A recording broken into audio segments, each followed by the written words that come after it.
Welcome to Little Talks, your weekly dose of marketing news, trends, and insights from Littlefield Agency. Grab your coffee, turn up the volume, and let's get into it.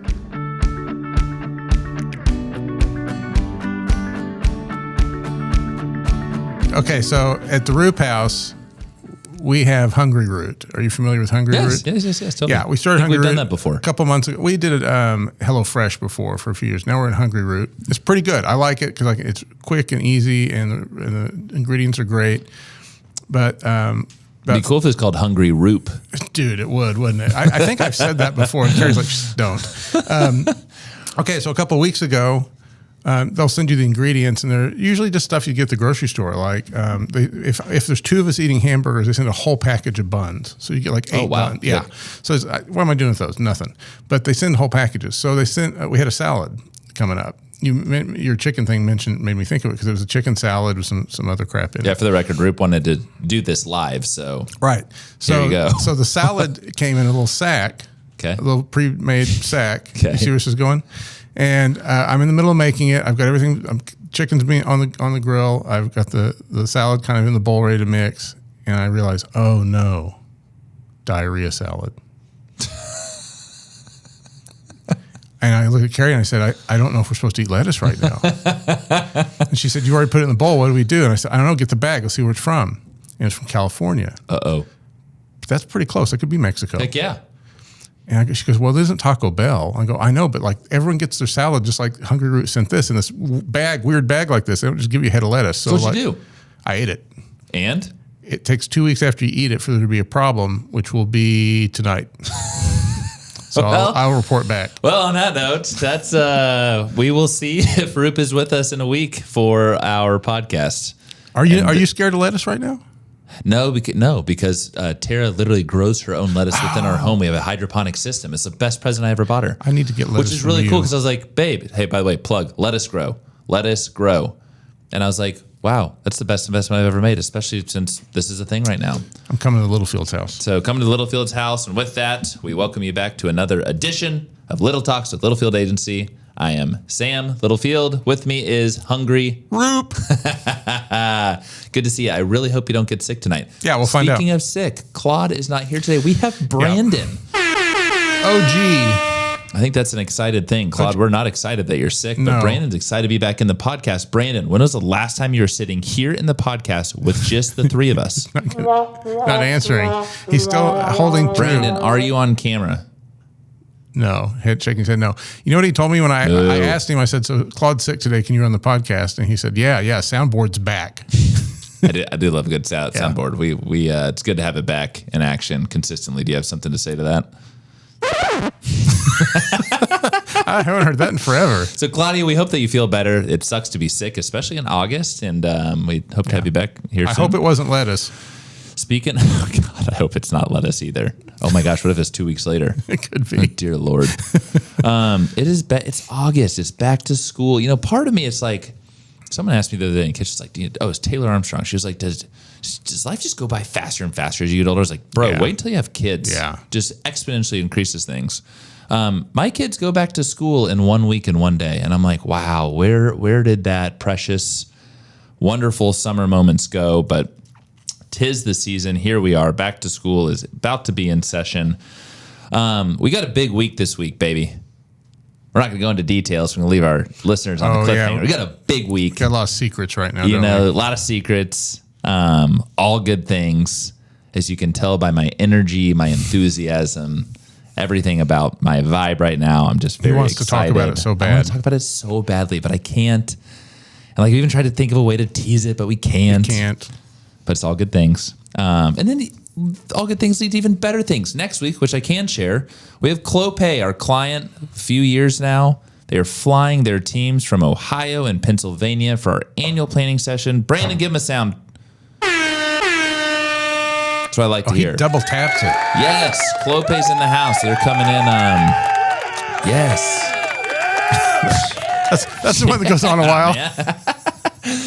They fly in Monday afternoon, and it is a full 2-day planning session. Tuesday, Wednesday, we've got dinners, we've got drinks, we've got good people at the agency. So Clopay, Adrian, Justin, and we've got Donna, we've got Tiffany, and we have Jen.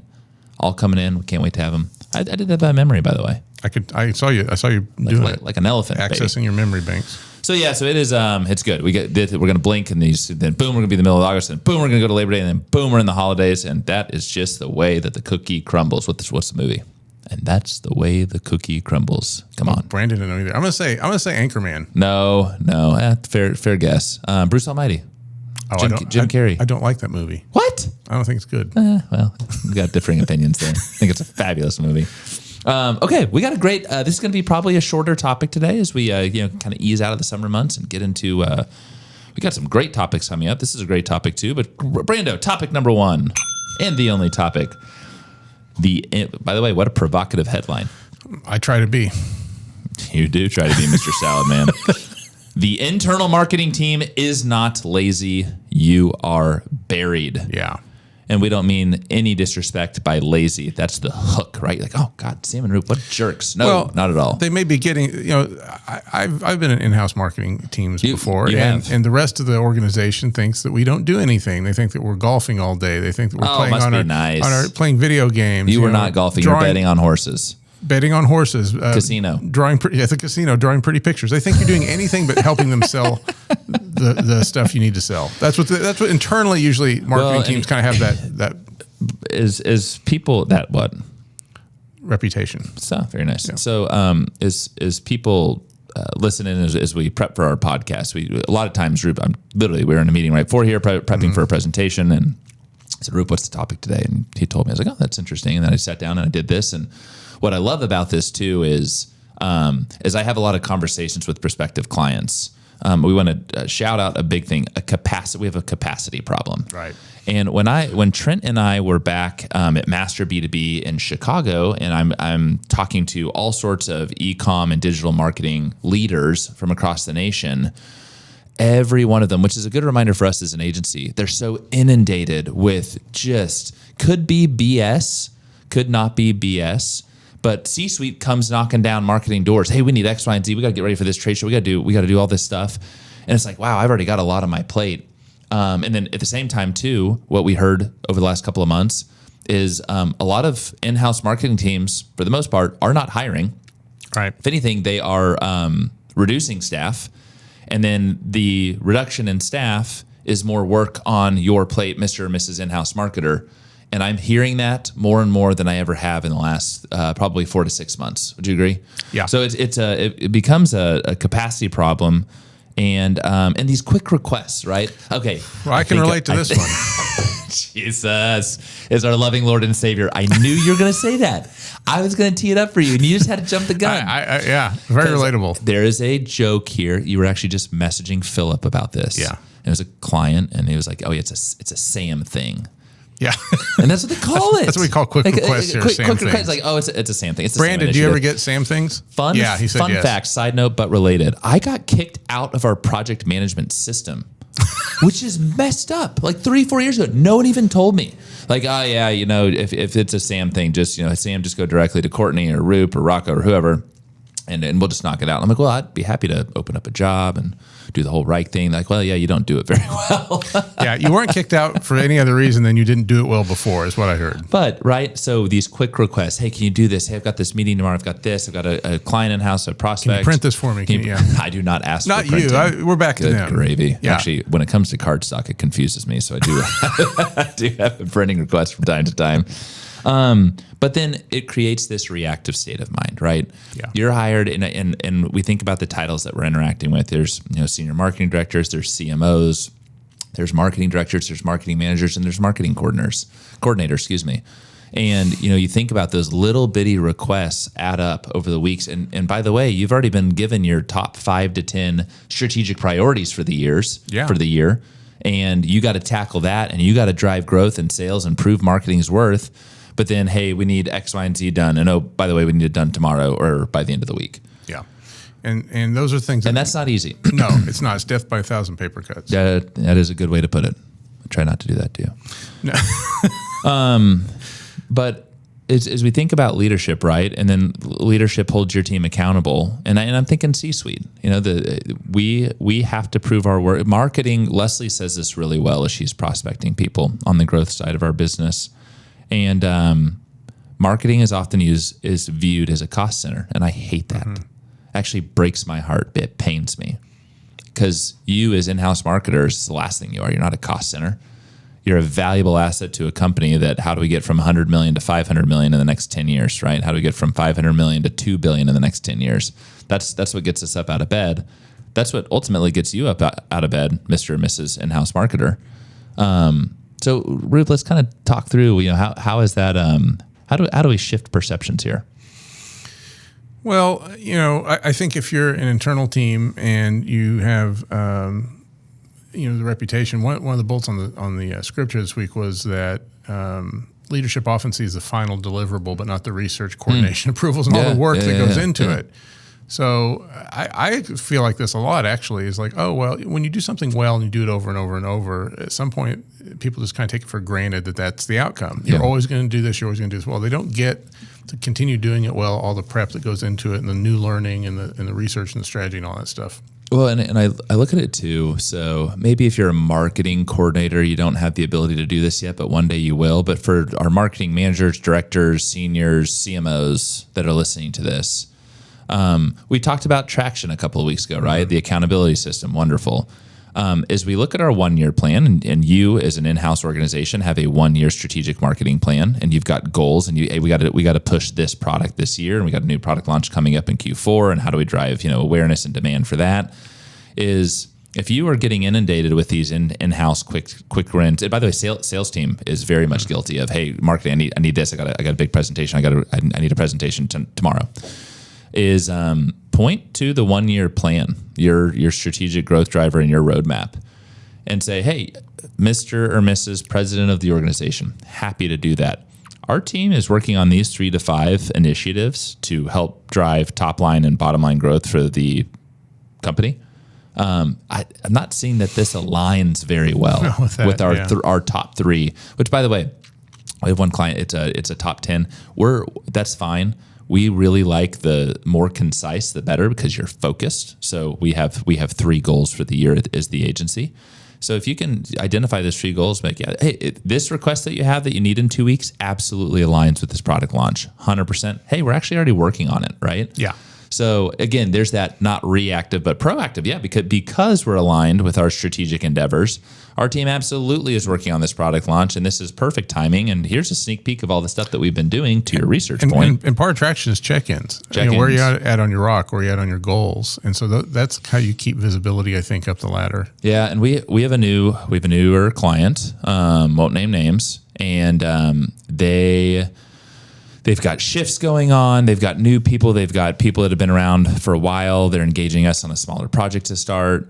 And they have so many ducks out of their row. And they are just like, it's, what is it? Fire, hang on. Fire, if ducks aim, are in a row and they're out of the row. Ducks not lined up. Ducks not lined up. Fire, ready, aim. Yeah. You know what I mean? The old instead of ready, aim, fire, ready, aim. So it's just like, hey, we're just trying to shoot, and we're hoping it hits something.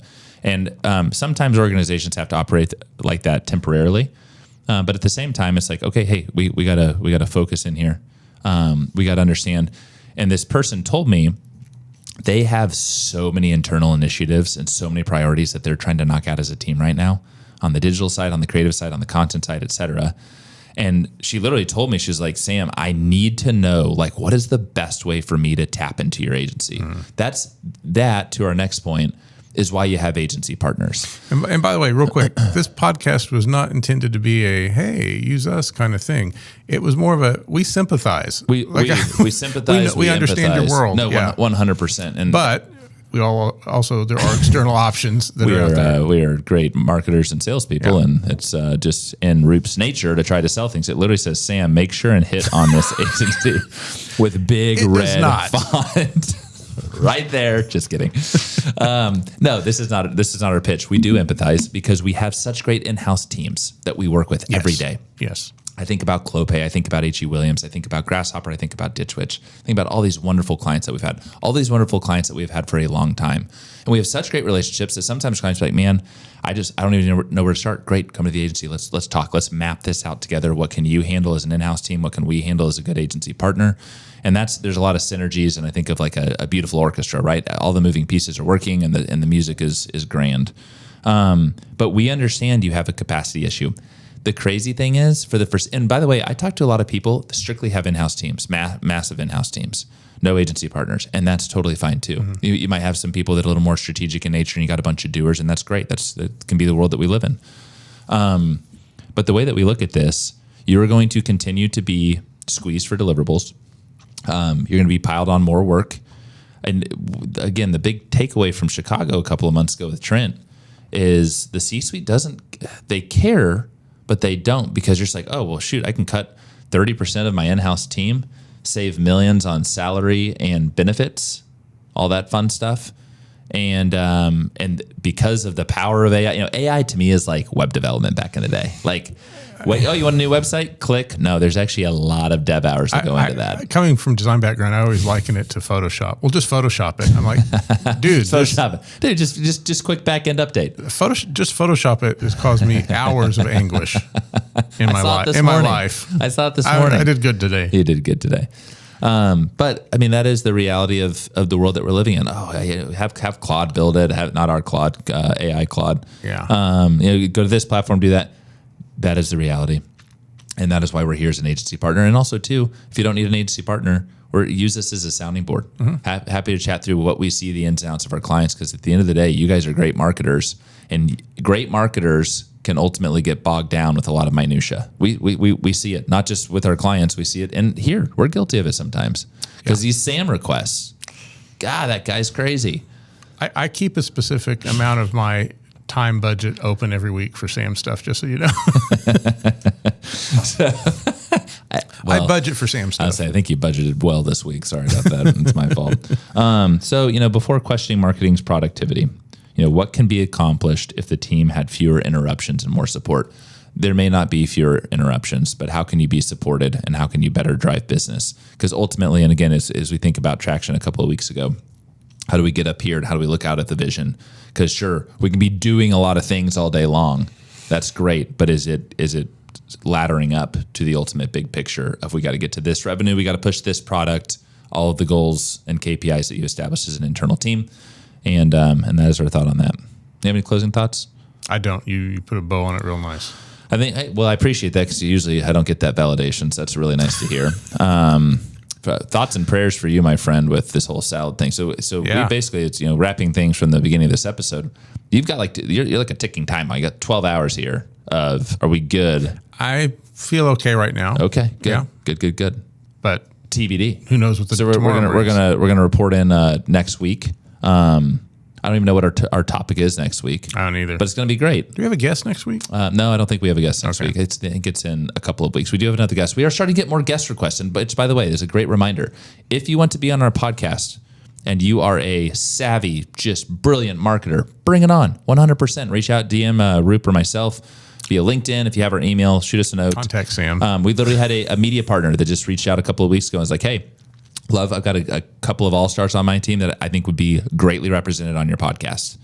And I said, absolutely. Let's start with this first all-star who's coming in a couple of weeks. We'll tease that in a little bit, or later on in a week. We've got inbound preview coming up. And I was going to say, you're so excited. Inbound's probably a few weeks away, but you're just over a month away, dude. About a month. So we'll probably do inbound preview in first week in September. Experience some chilly Bostonian fall weather. You know what I love about that trip? You go up there and you just get like, oh, fall is coming, right? Winter's not coming, fall's coming. Sometimes it's 100 degrees there. Well, the one time that I went, which was amazing. Yeah, we brought good with weather. Sean and Adriana. Yeah, that was kind of misty. I saw some trees turning. That was Boston. Yeah, that was Boston. It was amazing. Boston or bust, baby. Okay, so with that, we are excited about this week. We're excited to have Clopay here at the agency next week, and I'm excited for Roop to get past this salad stint. He's going to be just okay. And I hope to have Claude back here soon and that she feels better. We will catch you all next week. Thank you as always for listening. Littlefield is out. Adios. And that's a wrap. We hope you found a spark of inspiration for your marketing strategy. Don't forget to subscribe and follow us at Littlefield Agency to keep the conversation going. Catch you next time.